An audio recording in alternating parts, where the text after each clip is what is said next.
যারা এতিমকে ভালোবাসে আল্লাহ তাদেরকে ভালোবাসে। এবং আল্লাহর হাবিব সাল্লাল্লাহু আলাইহি ওয়াসাল্লাম বলতেন, আনা ওয়া কাফিলুল ইয়াতীমি ফিল জান্নাতি কাহাতাইন, আমি এবং এতিমের রক্ষণাবেক্ষণকারী এইভাবে প্রতিবেশীর মতো জান্নাতে থাকব। এই দুই আঙ্গুলের মাঝে যেমনি গ্যাপ নাই, আমার আর এতিমের রক্ষণাবেক্ষণের কারী তার বাড়ির মাঝখানে কোনো গ্যাপ থাকবে না জান্নাতে। We will be neighbour in paradise. জান্নাতে এরকম আমরা কাছাকাছি থাকবো। আল্লাহু আকবার পড়েন। তাহলে এতিমের রক্ষণাবেক্ষণকারীকে আল্লাহ তাআলা ভালোবাসেন। যারা এতিমকে পছন্দ করে না, এতিমকে তাড়িয়ে দেয়, তাদেরকে আল্লাহ পছন্দ করেন। আল্লাহ তাআলা বলেন, আরাআইতাল্লাযী ইউকাযযিবু বিদ্দীন ফাযালিকাল্লাযী ইয়াদুউল ইয়াতীম। যারা আখিরাতকে অবিশ্বাস করে তারাই এতিমকে ঘাড় ধাক্কা দিয়ে তাড়িয়ে দেয়। কোনো বিশ্বাসী কখনো এতিমের সাথে খারাপ আচরণ করে না। আপনাদের যাদের মন শক্ত, অনেকের চোখ দিয়ে পানি নামে না। আমার এক আত্মীয় আছে, খুব আল্লাহওয়ালা। আমার জীবনে এত আল্লাহওয়ালা আমি দেখি নাই, কিন্তু ওনার চোখ দিয়ে পানি নামে না।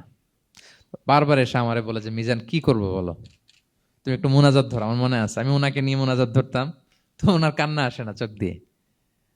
এত আল্লাহওয়ালা, খুব ভালো মানুষ, কিন্তু চোখ দিয়ে পানি নামে না। এটা অনেকের হয়, নানা কারণে হয়। তো আল্লাহর হাবিব সাল্লাল্লাহু আলাইহি ওয়াসাল্লাম বলেছেন, কারো যদি চোখ দিয়ে পানি না নামে বা হৃদয় নরম না হয়, তারা যেন এতিমের মাথায় হাত বুলিয়ে দেয়।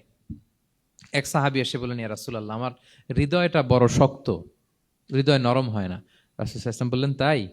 আতুহিব্বু আন ইয়ালিনা কলবুক, তুমি কি চাও তোমার হৃদয় নরম হোক, ওয়া তুদরাকা হাজাতুক, এবং তোমার আশা পূরণ হোক?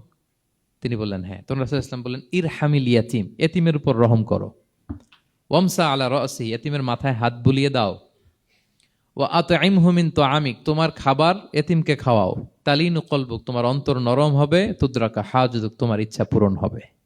তাহলে হৃদয় যদি শক্ত থাকে, কার মাথায় হাত বুলাবেন? বুলাইছেন কখনো? খুঁজে খুঁজে হাত বুলাবেন। বাংলাদেশে তো অনেক অরফেনেজ আছে, অনাথ আশ্রম, ওখানে যাবেন। সুযোগ হলে একদিন যে একটু লাঞ্চ করলেন ওদের সাথে বসে, ডিনার করলেন, একসাথে খেলেন, ওদের মাথায় হাত বুলিয়ে দিলেন, সাধ্যমতো কিছু উপহার হাতে তুলে দিলেন, আপনার ইচ্ছা পূরণ হবে আর আপনার হৃদয় নরম হবে ইনশাআল্লাহ। আর এতিমকে আদর করা মানে নবী সাল্লাল্লাহু আলাইহি ওয়াসাল্লামের প্রতি ভালোবাসা দেখানো। কারণ আমার নবী এতিম হয়ে বড় হয়েছেন। এতিমের প্রতি ভালোবাসা প্রকারান্তরে নবী সাল্লাল্লাহু আলাইহি ওয়াসাল্লামের প্রতি ভালোবাসা দেখানো হয়, কারণ আমার নবী এতিম হয়ে বড় হয়েছেন। সুবহানাল্লাহ। কিন্তু তার বিপরীতে আমরা সমাজে কি দেখি? এতিমের মাথায় হাত বুলানো তো দূরের কথা, এতিমের সম্পদও খেয়ে ফেলে অনেকে। হ্যাঁ, এরকম আছে না? এতিমের সম্পদ দেদারসে গিলতেছে। কি যে আমাদের চিন্তাধারা! দেখবেন, যে লোকটা এতিমের সম্পদ গিলে, ওরা রোজা অবস্থায় এক ঢোক পানি গিলাতে পারবেন কিনা দেখেন। যে বলেন একটু পানি খান তো, খাবে না কেন? হারাম। তো ওই হারাম কিন্তু গিলতেছে ইচ্ছা মতো। রোজা অবস্থায় এক ফোঁটা আপনি পানি গিলাতে পারবেন না, এরে কেন? হারাম।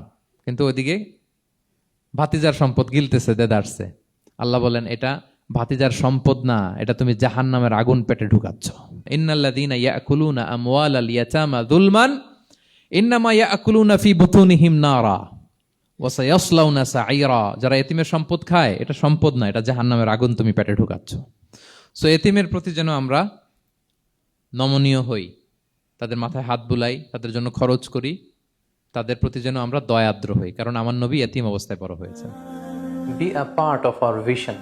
Do listen and share the khair.